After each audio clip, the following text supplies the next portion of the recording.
Bullnanza Stud Services presents Bullnanza Bull Chat. Here we'll be bringing you breeder spotlights, as well as bull stud news and our famous bull chat. We'll be talking about some of the best bulls in the industry. So join us here weekly at Bullnanza Bull Chat. Find us at bullnanza.com. Welcome to this episode of Bullnanza Bull Chat. Today we have a real treat for you. We have good friend, mentor, and hero to some, King Daddy himself, Mr. Brandon Horn with Horn Livestock. Good morning. Good morning. Glad to be here. So we're doing our breeder spotlight like we've done a couple times, and it is awesome to have the King Daddy of the Club Kef world himself, Mr. Horn. So if you could tell us just a little bit about what's going on at Horn Livestock right now today. Well, today, unfortunately, we're pretty short-handed, so I had to be the truck driver to bring the bulls over here to get them collected. But we're just daily activity right now. We're getting ready to go to Dallas next week. We're calving cows still. We're getting ready to breed cows. We're weaning some May-born calves. Just all aspects of the game right now. Trying to sell some semen, try to sell a few embryos. We're trying to do it all as we speak. We still have a few heifers to calve, but we're trying to wrap a few things up, try to line up some help in the next couple of weeks to get quite a bit accomplished. Also have a bull sale we're getting ready for sometime the first part of November. Hadn't set a date yet, but we'll be semen testing these bulls and picturing and videoing those sometime the next couple of weeks. So got a lot on our plates the next couple of weeks, anticipating to get some help in here to help us get these next 30 days out of the way. Awesome. Awesome. You know, and talking about everything you have going on, everything you've recently accomplished, something I've always wanted to ask you is, whenever you started, this point where you're at right now today, was that part of the plan? Is that what you had visioned, or what did you have vision then and compared to where you are now? Oh, to answer your question, not at all. None of this I ever expected any of this to have come this far or have grown like it has. I guess being a faithful person, I guess maybe just be part of God's plan. Lots of times I have things in mind and it does not work out like I want it to.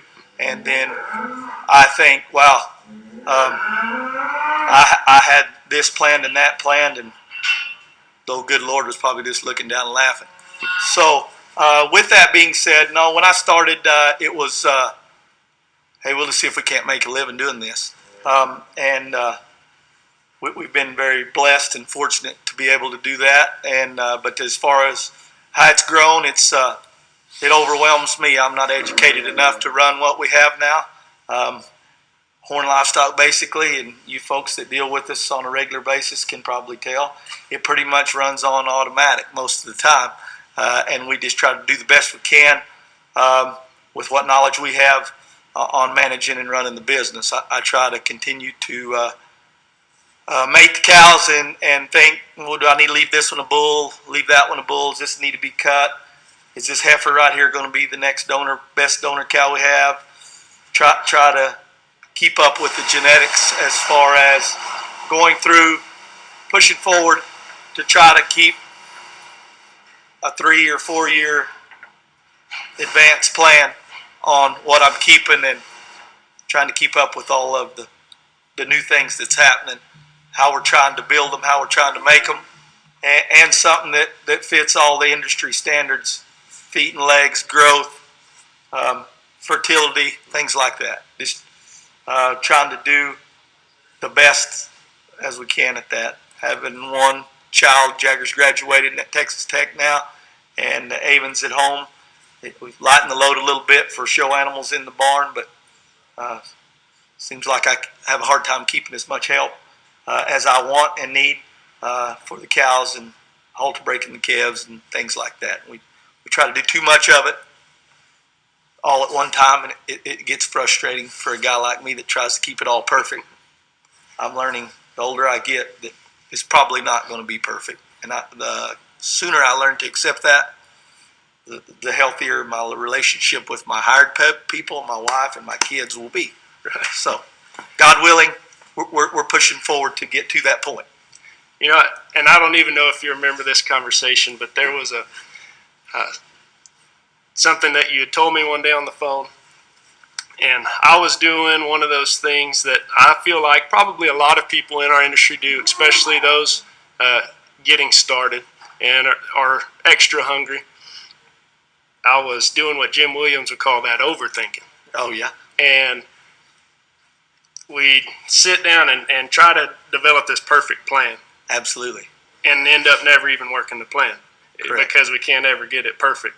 And whenever I called you one day about, I don't even know what it was when to breed, when to cut, what to breed to, something to that effect. And you said, hey, I don't mean to cut you off, but I'm in a hurry, and the best thing I can tell you is just do it.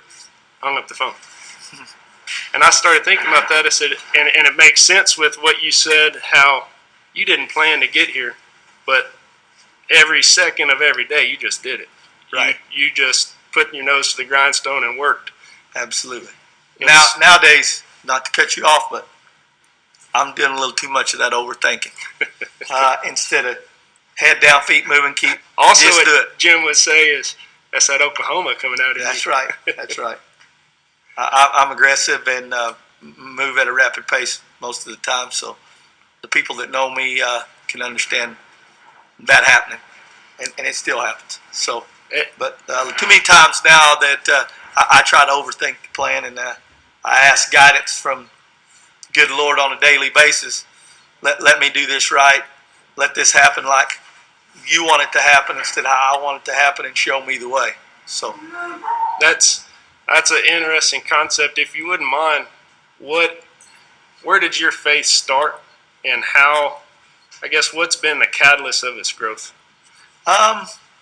You grow up at a young age going to church. If you're blessed enough to have parents that'll take you, and grew up going to church, all that. Lost my father at I was 11, and then just continued to try to be a pleaser and want people to think more of you. So you want to grow in a way where you're a better person, better human being. And then was lucky enough to marry a Christian person that her faith was strong and good on how she was raised. And really along the way, there's a time that, and I can get pretty emotional talking about this, and that's what makes it good. But I have an older brother that's a year older. He's a year older than I am.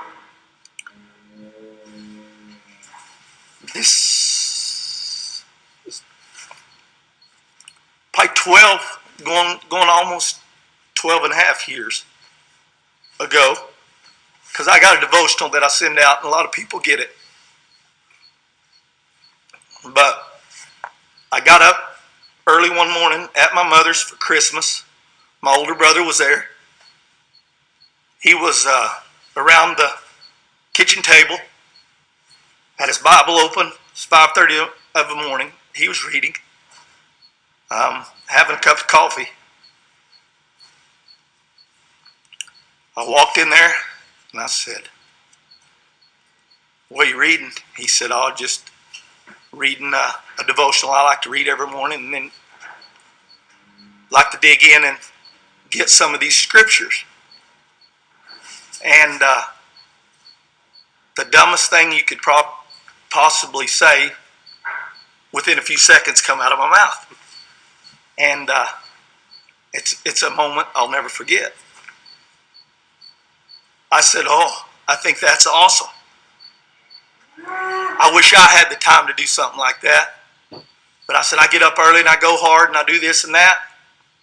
My older brother, being the knowledgeable person that he is, never stopped reading. He's a year older than I am, but I look up to him as a dad. Since we lost our father at a young age, he has a set of reading glasses on. He finished reading what he was reading, He looked over the top of those glasses. And you'll have to forgive me this. He says, it don't make shit to me if you read it or not. You're just cheating your family and your friends and yourself. And he could have hit me with a 10-pound sledgehammer and it wouldn't hurt any worse. When he told me that, I knew that day that's something that I wanted to do, and I wanted to do it right, and I didn't want to miss. And I can honestly tell you to this day, it's been 12 and a half years, I've never missed a day of reading each morning. Anyway, that's a pretty emotional time for me, but I can tell you the exact day and where I was sitting the day that I wanted to be focused and be a better husband, a better father, and a better brother, and a better human being.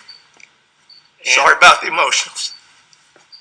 From that point where you made that commitment, I think where some people get fooled and like to hear your answer to this, did that make your walk easy? No, harder. It's harder. Because you're judged more. You realized you're judged more. But when people come to me and seek out employment or whatever, you know, I would tell people that I'm around daily, you're faced with making decisions every day.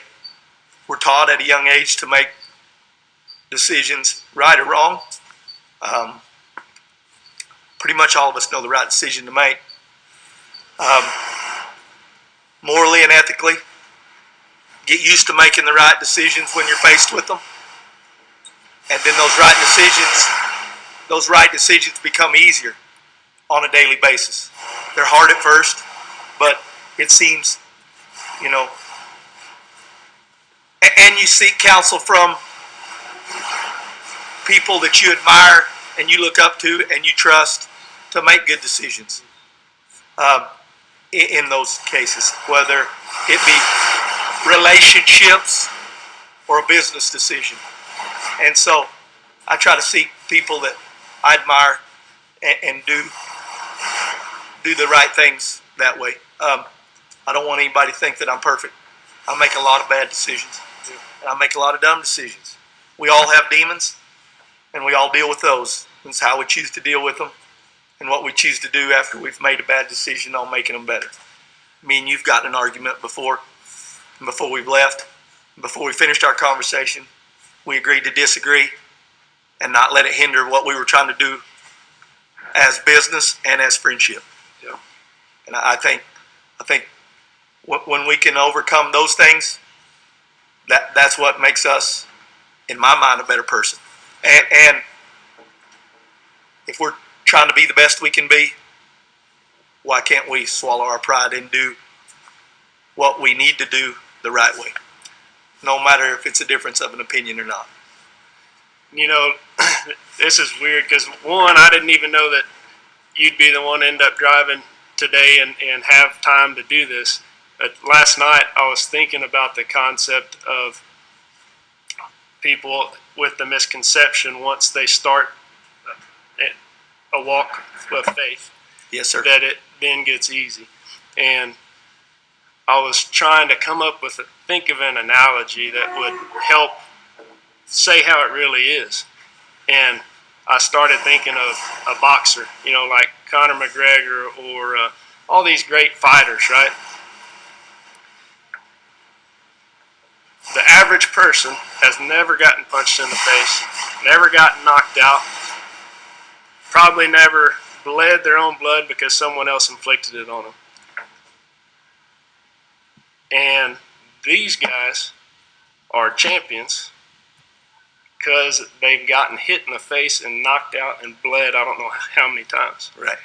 And because they fought, they were champions. There's no champion without first the battle.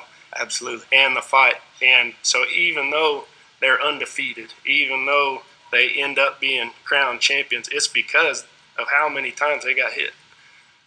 And how they dealt with it. And how they dealt with it. Absolutely.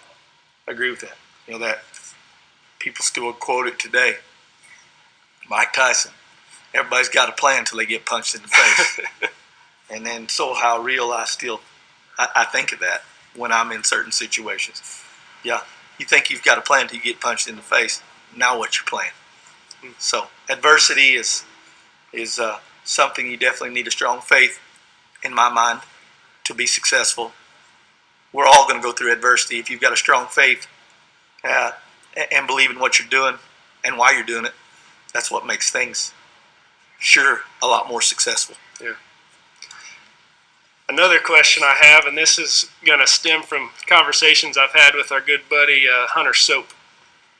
We always talk about just different ideas and things to do, and whenever I started messing with these podcast video type things, he said, man, you need to start a podcast called The Hero's Hero and talk to guys like you who so many people look up to as a hero, especially in the industry, and ask, who is your hero? Oh, there's several. I can't imagine me being somebody's hero as often as, you know, it's you don't ever view yourself as that, okay? Or I don't. I try to stay humble. And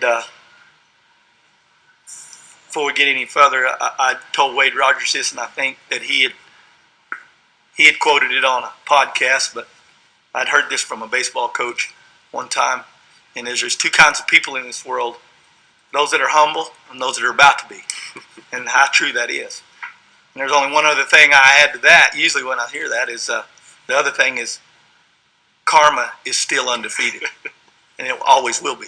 Okay, but there's guys that grew up. I grew up 10 years younger than the heroes that are still in the business, and the guys that has taught me the most about it. One of my close friends, Kevin Newman's a hero to me, mainly on how he handles himself. The guy's had success his whole life, and he handles himself so well. His actions speaks way louder than his words. Obviously, Rory Delm has been a major impact in my life. I started working around him and through him and for him. It's been 25 years, and he's taught me more about life than probably anybody. And you know, the people that know Rory Delm, I mean, we raised lots of show pigs. He's taught me how to deal with people and deal with livestock, and he taught me the most about breeding these things. Is don't make it hard. It's not that hard. It's how hard we make it is when we get in trouble. You want to build them like a box. And you know, everybody's got a theory on how we're going to do it, and there's more than one way to skin a cat, more than one way to be successful. But Rory has been very, very positive in my life. And growing up at a young age in high school, Ron Bailey, Steve Bonham, Bobby Maddox, those guys, my dad had taken those guys to shows when they were right out of high school and in high school. And those guys definitely was a very, very positive impact in my life at a young age through high school and then right out of high school. I joke about this to people. I can remember when I was probably 7, 8 years old. Bobby Maddox was at our house clipping on some calves, and he don't know this day, but I tell this story. We finished clipping, and we were going to meet my dad at the ag farm, and we were in his pickup, and it's the first time I'd ever seen anybody shift a 4-speed pickup without a clutch, and that was the coolest thing that I'd ever seen at that point in my life. And still to this day, I like to shift it without a clutch if I'm ever driving a standard vehicle, and I like to have a young person in there with me to show them I can do that, and maybe they can see what I saw. That's something that stuck out in my mind. And you know, the last thing anybody thought, the people that know him would stand out. Something that Bobby Maddox taught me was how to shift they didn't even make 5-speeds back then, a 4-speed 454 Chevrolet pickup with a flatbed to shift it without a clutch. That was the coolest thing I'd ever seen that day. You know, he probably hadn't been clipping a year or 2 years in his life at that point, and had no idea what road his life would lead. But anyway, Bobby and I are still very close, and both come from the same background. His mother and my mother are still really close friends, and live in the same town. So anyway, as what you said, a hero's hero, that's something that he had no idea. Still to this day, till maybe if he watches this podcast, that's something that stuck with me that I'll never forget as long as I live. And now, he's my hero that day, man. He shifted this pickup without a clutch. The last thing I was worried about was clipping a calf or making my dad happy clipping a calf. And he was probably wanting to make my dad happy because he hadn't been clipping long. And anyway, but he impacted me that day. Cool. So that's something that I see too often, and you hear people talking about these things. I've attended some Christian men's retreat, and one thing you hear people say here, there, what I like to say is you got to pay attention to what you're doing, because you don't ever realize how many people are really watching you, and none of us as adults want to be a bad influence or give somebody a negative impact on how we've acted and what we've done. Too many times, probably how I've acted and what I've done has negatively impacted somebody. So I try to have a pretty clear focus on trying to do the right things and say the right things and be the right person, because everybody's watching, and not necessarily want them to think something, but just want them to know that we all struggle, and I'm trying to be the best I can be. Sure. I want to be the best horn I can be. Right. So there's people watching all the time. You can be 10, and 10-year-old can influence a 12-year-old or a 5-year-old. Or we have opportunities every day, most of the day, to influence somebody somehow. If we would all get in a habit of trying to do it the right way, how could we impact the world in a positive way by doing those things? And I think what helps get in that mindset is taking thoughts off of yourself.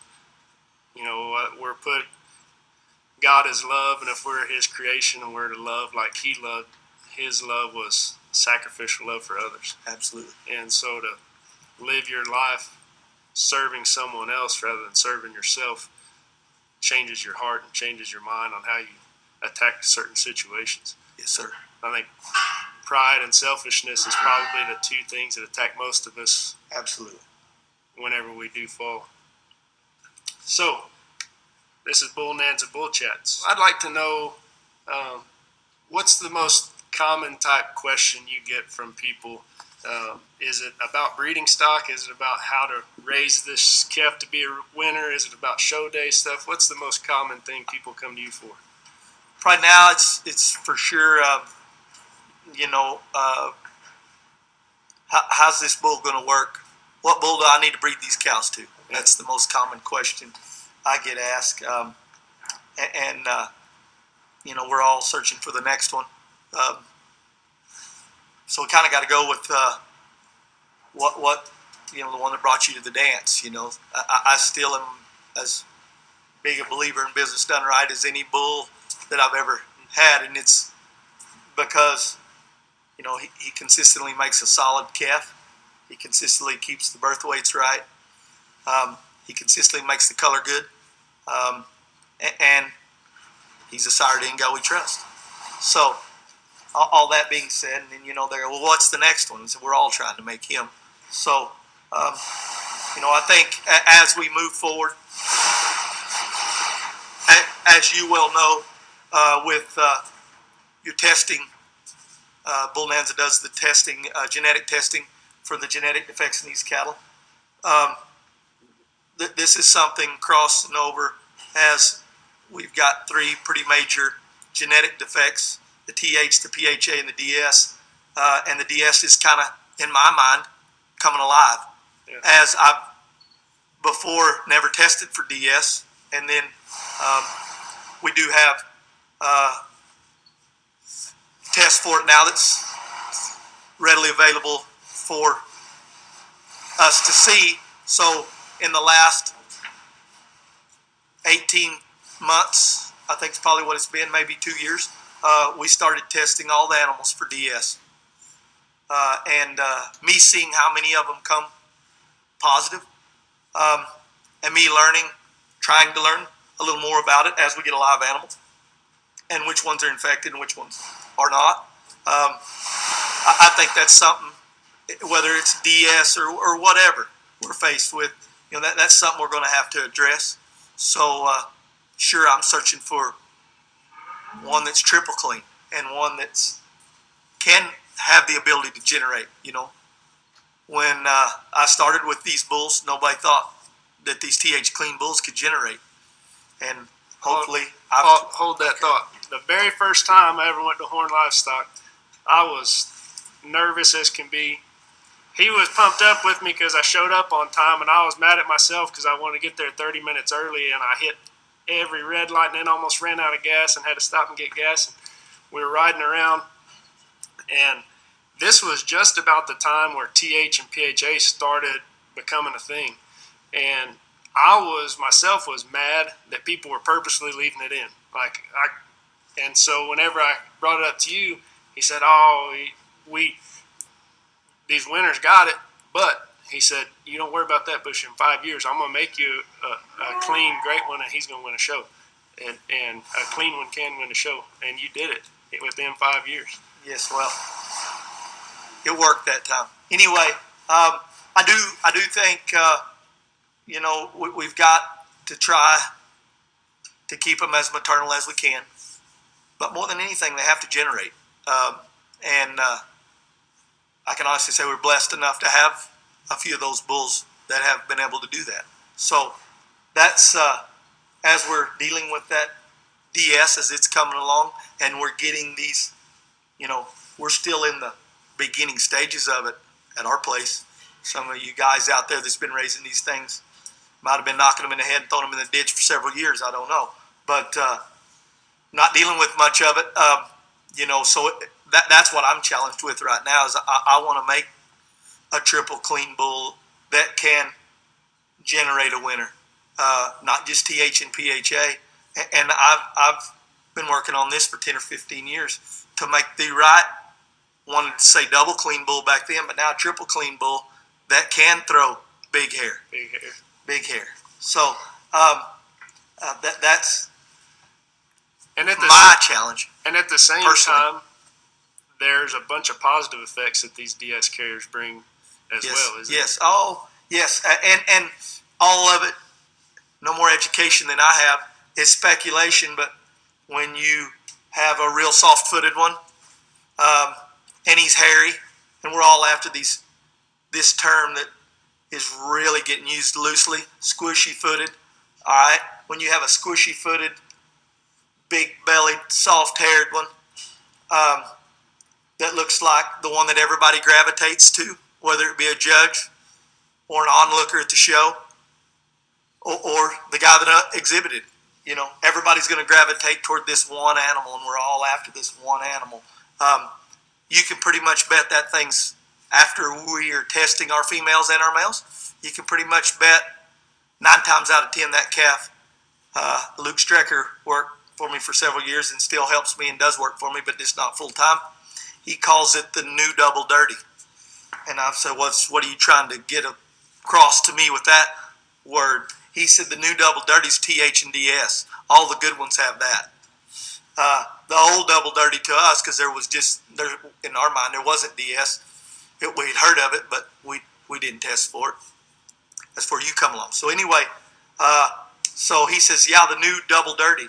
And after he had gone through and got the results, and we label ours on our ear tags of our animals when we give them permanent ID, so we don't have to go to a computer or a cell phone or a file. We can see it in their ear tag. We double ear tag them. We label what they are, our females. So as he told me that, and he had made some new permanent ID for a set of females, and I was going out through there on my favorite females that was in that group, and I was like, I know where he's coming from now. That one's TH and DS. That one's TH and DS. Woo! This is one we're going to make our next bull out of. Ooh, this is triple clean. Yeah. And so And again, fortunately, the good Lord blessed us with In God We Trust, and he is a DS-free bull. So he's the hottest bull we have, and he's DS clean. So we can pretty much, if they're TH clean, can breed him to whatever. Right. So anyway, there's challenges out here for us with these genetic defects, but definitely not impossible to do what we're trying to do. Just have to pay attention to what we're doing.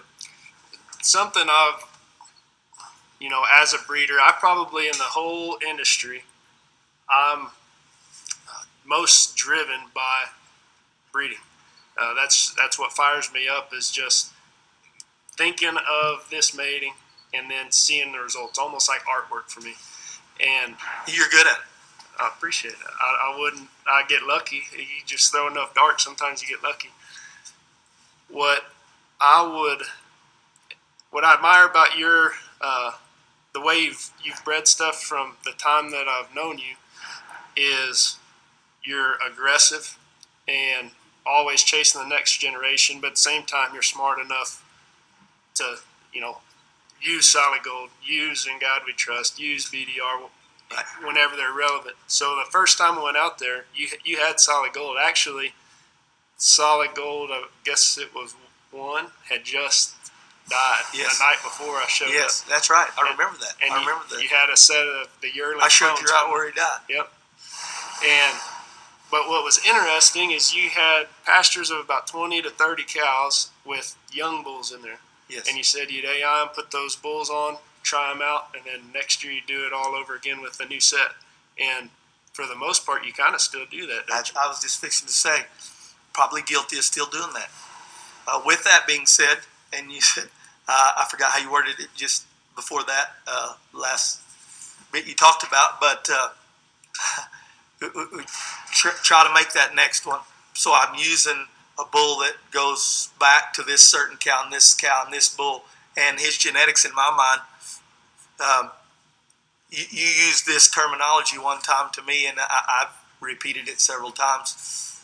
On paper, this should be better. That's what you told me. On paper, this bull should be better than Business Done Right.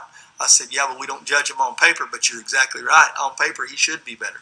Now, we'll let the good Lord go to work and see what he has in mind and instilled in us and for us. So, with that being said, probably have the heaviest amount of In God We Trust I've ever had this time, because it is something that I've, not that we're not trying to make the next one, but, automatic.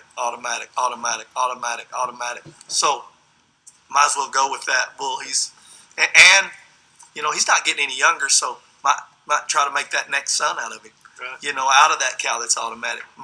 I haven't been focused on keeping many In God We Trust sons through the last 2-3 years. Cut them. They're worth too much money.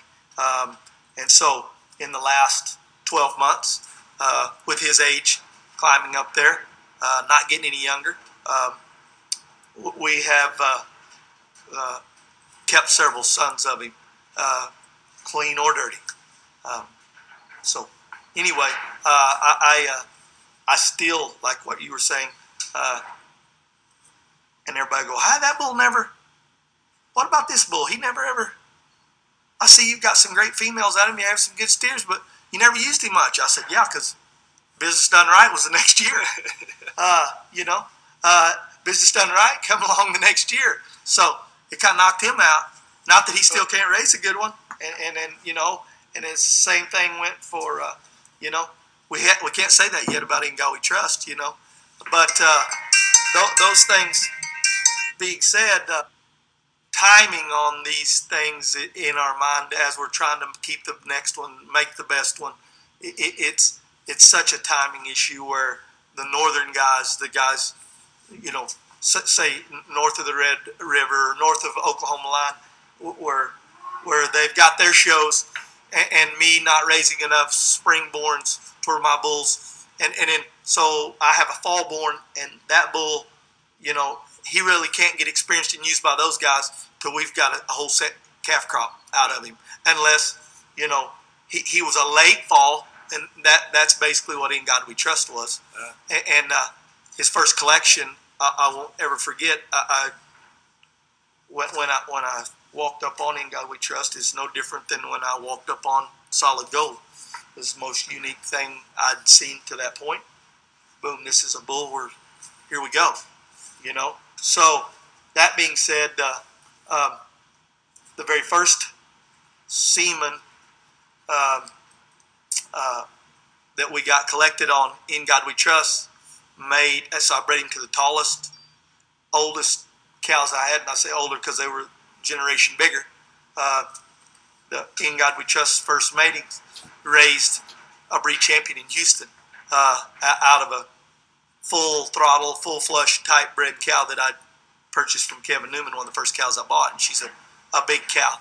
And that calf was a mid-November, and he was a champion all over the cross in Houston with the very first semen that we collected and sent it and did IVF and made these. And Jagger had a steer we thought was about the same quality. He ended up being third at Austin, but we thought that calf was good.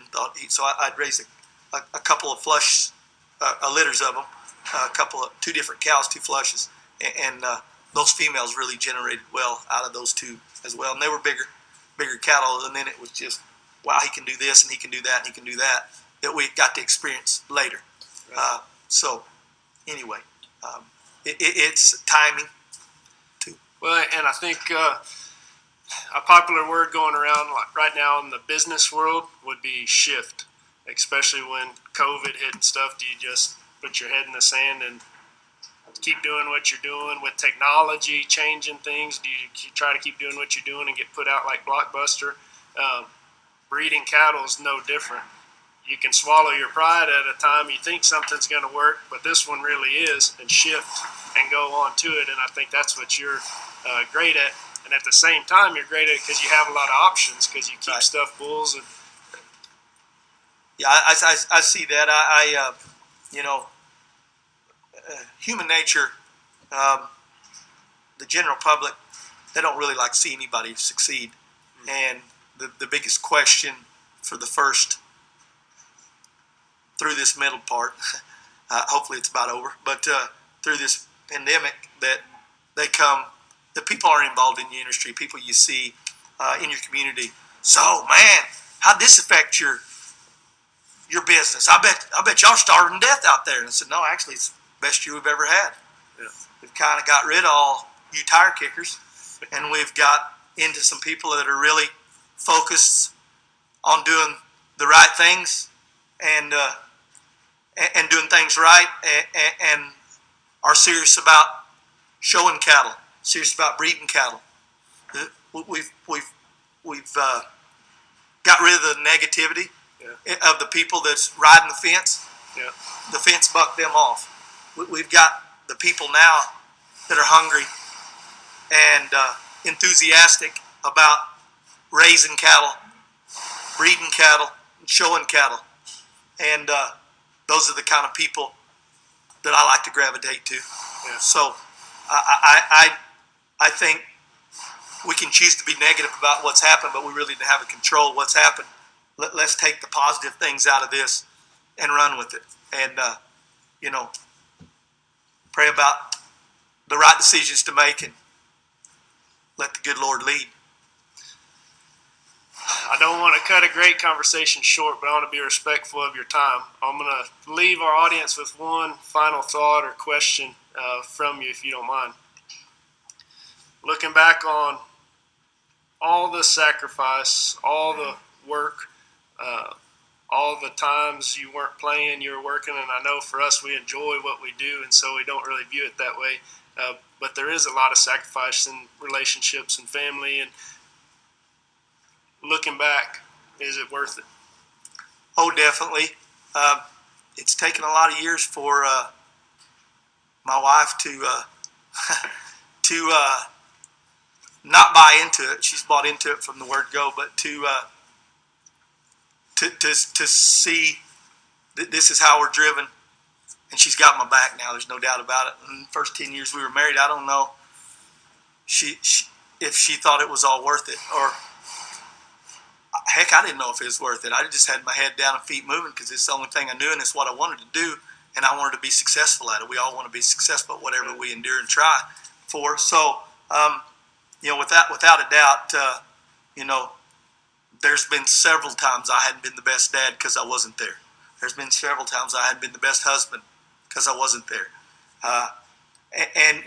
My excuse was, I'm trying to make the next one, But if I had it to do over, I would spend a little more time with them. A guy told me one time, and I don't remember who told me, but it stuck in my head. It's not what you do for them, it's what you do with them. And so that was humbling for me to hear. So they'll remember what you did with them more than what you did for them. Yeah, awesome. So I've always had that in the back of my mind, and I try not to let it get too far out of bounds. Yeah. But I'm pretty much, it weighs heavy on my thinking. And anybody that knows me knows how hard I head down, go right at it, and aggressive.